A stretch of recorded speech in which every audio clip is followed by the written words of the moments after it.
Hey folks, and welcome to the Pipnotic Symposium for the 14th of October 2021. Today we're going to talk a little bit about supply and demand.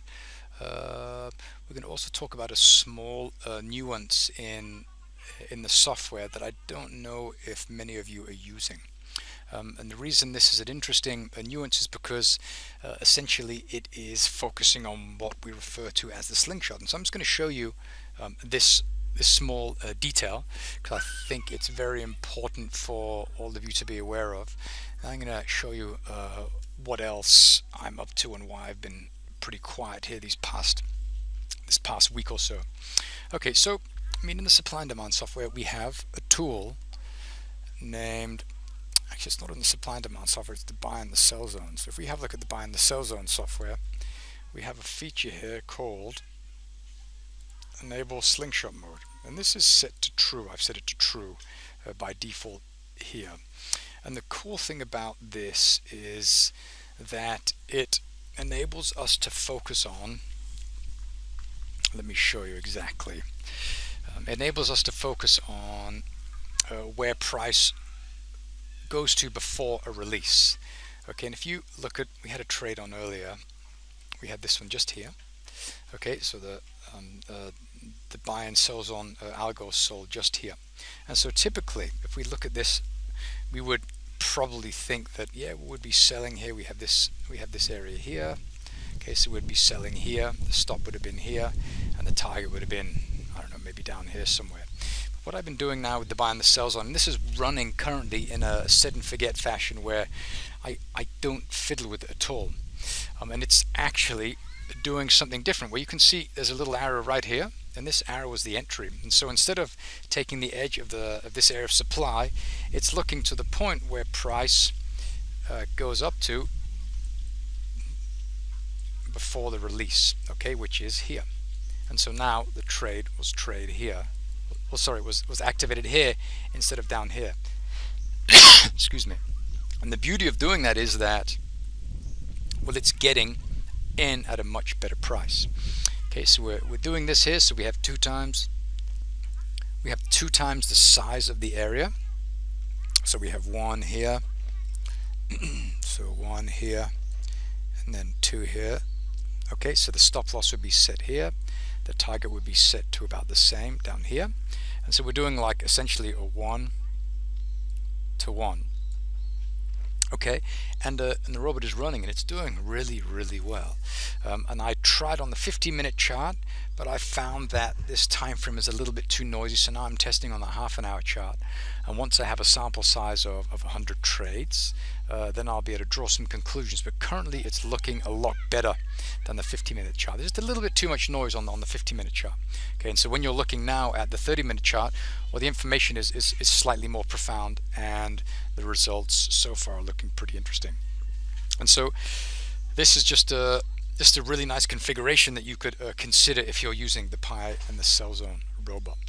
Okay, and you can also use this for the software as well, for the supply and demand software. So if we grab a couple of pairs over, so we have this one here, and if we look at this trade right here, why would this be interesting? This is a 30-minute trade, and you'll see in a second that we have this area. This is the one that was marked off. So this is the area of demand, but the origin of the move that caused this push is right here. Okay, so we actually had, if I draw this, we actually had this here. Okay, this is the bottom of the area. We tested it once, tested it twice, we almost went through it, managed to hold from it, and it originated from here. So this is the place where I'd put the entry to buy. Okay, and so when you're using the software, you can simply look at where the area is located. I could actually program this into the software if there are enough people who think this would be beneficial. But otherwise, you could just draw the levels like this. So you get that. Oops. You get that, and you put it like that, like so. Okay, so this would be the entry. If we go and have a look on the 1-hour chart, well, for this piece here, for this one, or the entry would have been down here. Okay, and this is a beautiful entry here. Price got in just at the area and then it left, and that's going to happen as well. You're going to miss some trades because of that, but the trades that you do get in will be getting in at a pretty decent price, and the result is much bigger moves. Okay, and so if you have an area like, let's say like this one here, so you had this one here, you're going to get in down here, the stop would be, I don't know, a multiple of the size of this. Price would have gone in, we would have done some liquidity exploration down from here, and then price released. And so price, by going beyond this rectangle, is we're looking for these pools of liquidity that are there but not visible on the price chart, and it's working very, very well. So for this one here, right here, I mean, we wouldn't sell here. We would in fact, let me zoom in really far, we would in fact sell higher. Would in fact sell here. Okay, so we put the stop maybe just above the top here, and this makes more sense because price moved down, we went up, we went down, sideways, and then down. Before price released, price came back, the slingshot was pulled back, and then we pushed. So this is actually the beginning of the sell down, the one, what was it, the 11700 area. It's also the big figure. Okay, and so this is an interesting area for us here, and identifying a nice area of demand at a slingshot level essentially enables us to sail free all the way up to an opposing area of supply. You can see the histogram's already all the way down here, so we're looking to move higher. So this would be a nice trade as well, getting out of the trade at probably at the lows of this area just here. And so give it a shot, have a look at it, see if it's something that resonates with you. I'm just doing it because I found that a lot of the areas that the software and the buy and sell zone algo are finding, they work, but price normally goes pretty deep and sometimes to the upper edge of the box and then down. Sometimes it'll come just to the bottom edge of the box and then leave, and that happens all the time, and that's okay. We don't need to take every trade. I would rather not get filled on a trade because I was looking for a better price than get filled on a trade and watch price come very close to my stop or stop me out. So I'd rather just ensure that I get these better prices. Okay, so you'll see this happening all the time, and it's pretty fascinating, and the results are pretty remarkable thus far. So, but I'll keep you posted as to what's going on and how this progresses. But I'm looking to have 100 trade sample size before long, and so we'll just see how long that takes to happen. Okay, so if you're using the software, the indicator rather, you can do it simply by this is just to reiterate, by marking the edge of the box, the low of the rectangle for your entry or the high of the rectangle for your entry for supply. And if you're using the buy and sell zone robot, it's already built in and it's just here. Enable slingshot mode. Okay, so this will ensure that this is what you're seeing.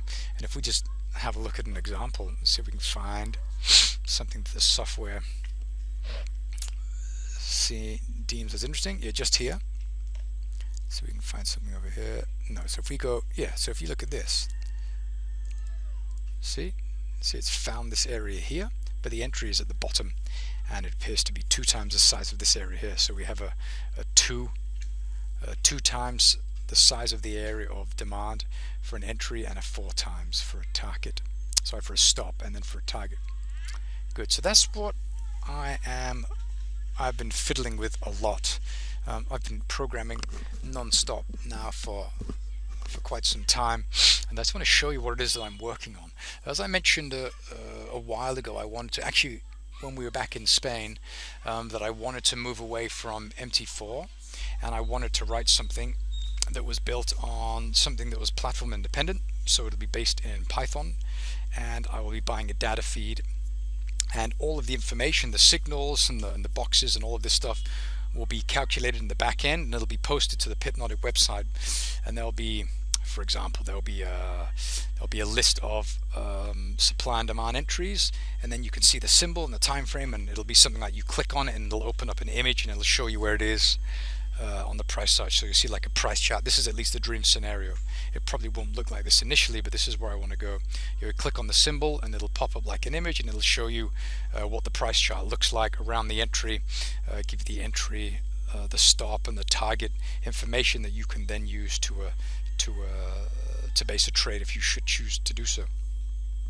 And so if I wanted to in fact move forward with with this model, which is what I'm going to do. Ideally, I would like to continue to create algo traders, but I would probably do something where I create thin clients for MT4, for CTrader, for NinjaTrader, for Thinkorswim, whatever, where these trading clients, they will simply call the API at pipnotic.com, and they will get information that'll be used to open trades. That's the ideal scenario. So yeah, but that's still pretty far in the future. I spent the first couple of days looking at the code and trying to figure out what it was that I wrote when we were in Spain. Yeah, that took a day or two to get my head around it. Yeah, so I just show you a little bit about some of the symbols that we'll be supporting.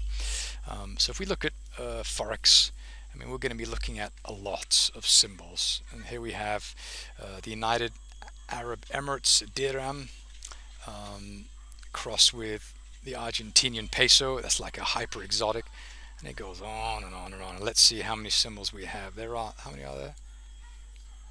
There are 1,997 currency pairs. It's not certain that I'll support all of those, because who's going to trade the UAE Argentinian peso? But I'll start off small, and then I'll slowly build as people seem fit. And if there's, maybe I'll make the subscription so that the more you pay, the more exotic assets will be available. Okay, and then we have here, this is the EFTs. Invesco physical gold, etc, and there are a load of these as well. I don't know how many there are, but there are tons and tons and tons of these as well. And so there's going to be a ton of stuff here, and these are let me zoom in. So okay, so here these are the time frames that we'll have: 1 minute, 5 minute, 15 minute, 30 minute, 45, 1 hour, 2 hour, 4 hour, daily, weekly, monthly. And the currency groups will have the major and the minor, and potentially the exotic. Okay, and for the stock groups, I mean, we'll have these here: Chinese from the US, Germany, UK, Switzerland, Sweden. Yeah, and so this is something that depending on the demand for these assets, I will offer them, but the data can get very quickly super expensive. So I want to make sure, in order to keep the subscription fees low, that we only offer what is necessary. Okay, and I'd like to keep the prices. I don't really want it to get more expensive than they currently are, and there'll be hopefully like a one size fits all, where people pay a flat monthly fee and they get access to everything. That's the ideal scenario. So yeah, so that's what it looks like. And so we have also,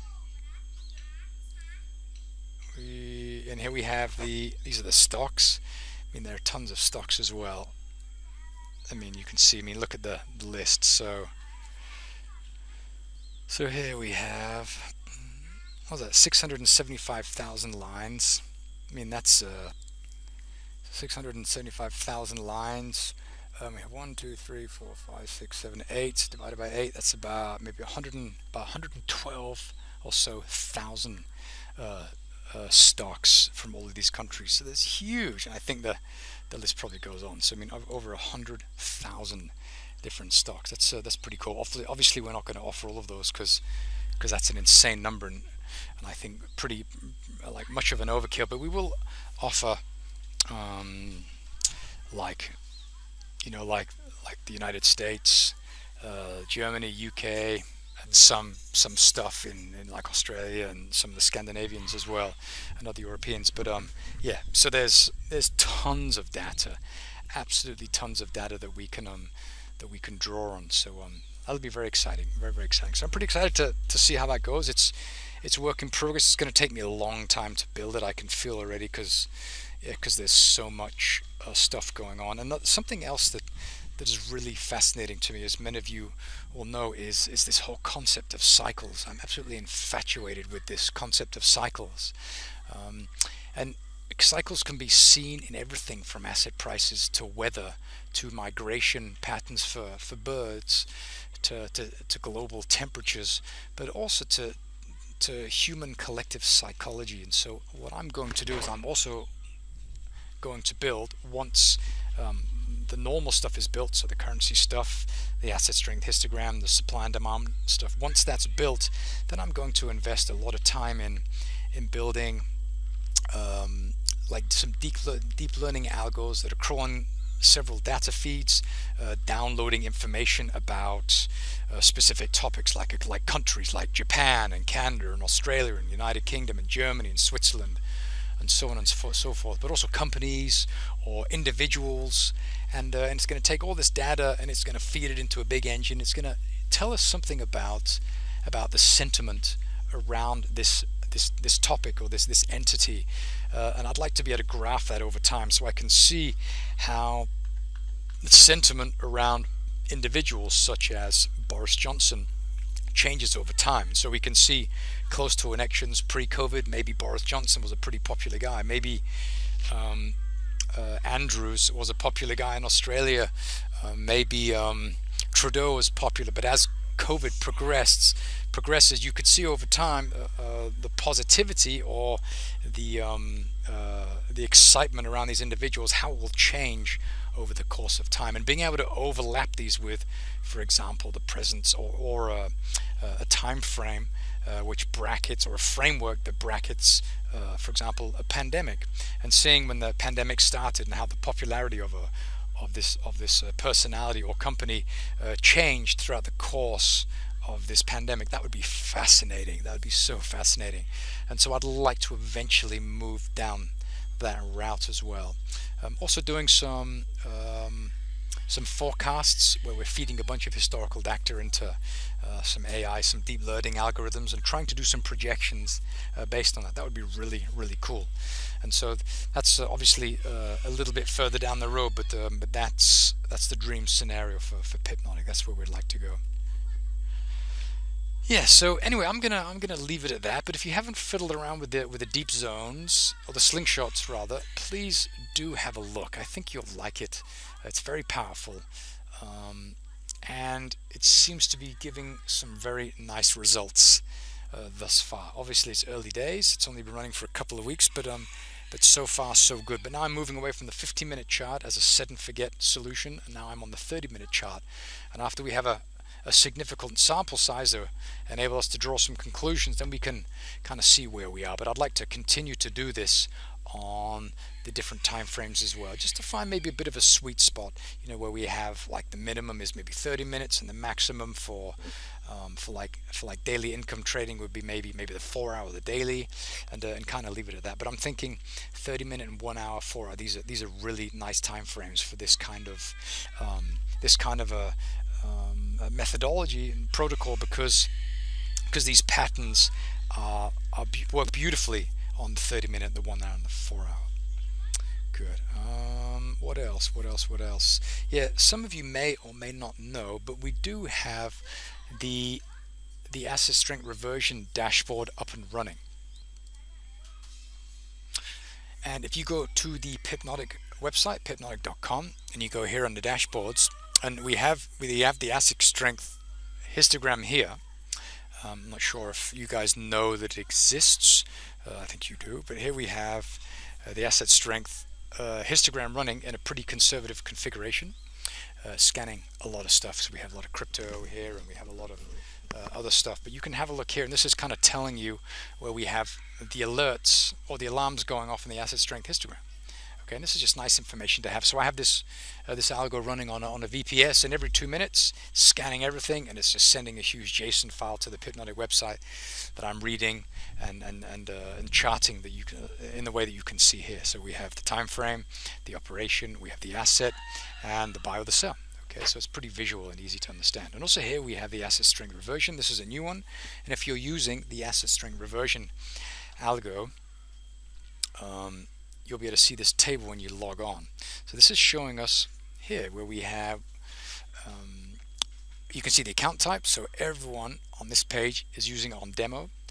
We probably have a couple of live. Saw some live trades yesterday. Live. See, we just keep going over. You can see how we have all of these different time frames. And the cool thing about it is, there are some discrepancies currently where previously I did not include stop and target, and so we have some old versions, actually all of the versions running currently are not including the stop and the target. Okay, but on my version that I have running that I'm testing, it's including this information. And so when I do the update, you guys can download that, then you'll be able to see the stop and the target information. So we're seeing the account information, if it's demo or if it's live. We have the asset, we have the position size, we have the entry, we'll have the stop and the target. This is the time frame. The time frame color corresponds to the colors that we can see in the supply and demand software. So that'll be pretty nice and clear for your eyes, because they're all trained to see this stuff already. You know, we have the red for the daily, the blue for the 4 hour, the white for the 1 hour. Then we have the operation, the buy and the sell, and then we have the GMT time that the trade was opened. And these are trades that are being opened already, okay? And so they are not getting posted unless they're open. So these are trades that are currently running.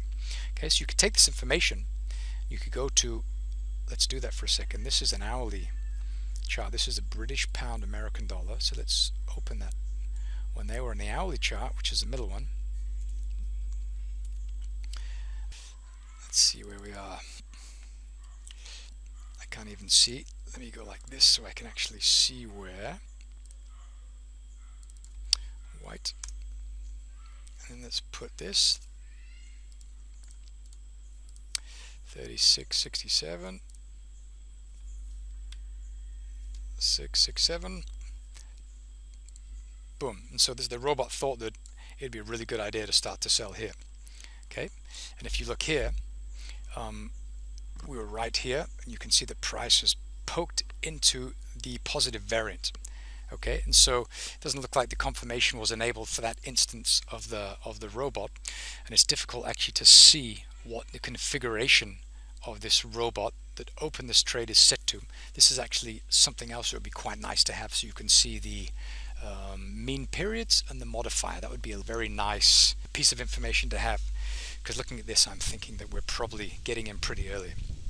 Okay, but you can see here that from around here, it was looking that it might be a good idea to look to sell.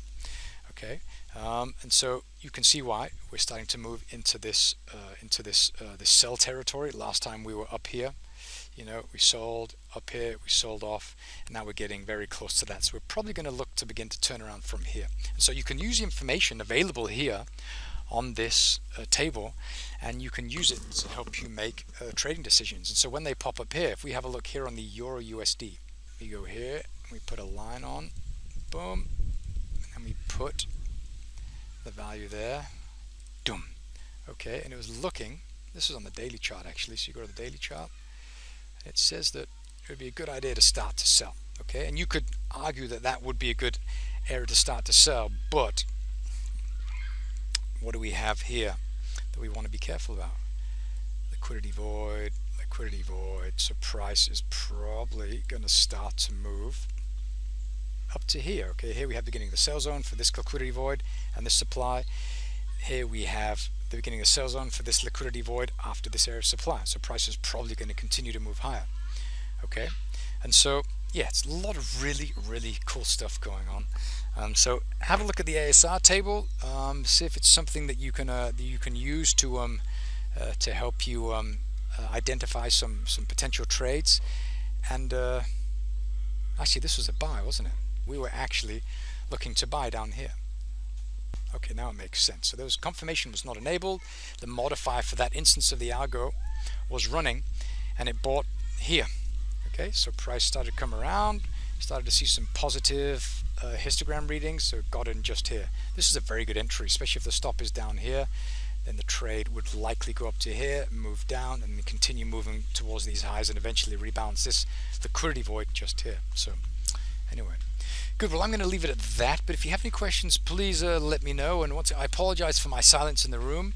I've been super busy programming and getting some things organized, but yeah, if you have any things that you want me to cover on the symposium, please let me know. I'd be thrilled to do it. It's actually a real treat to have something to discuss during a symposium, because I've got my hidden code all day, and it's just really nice for me to have something else to do. So if you have any recommendations or requests, I'd be thrilled to hear from you.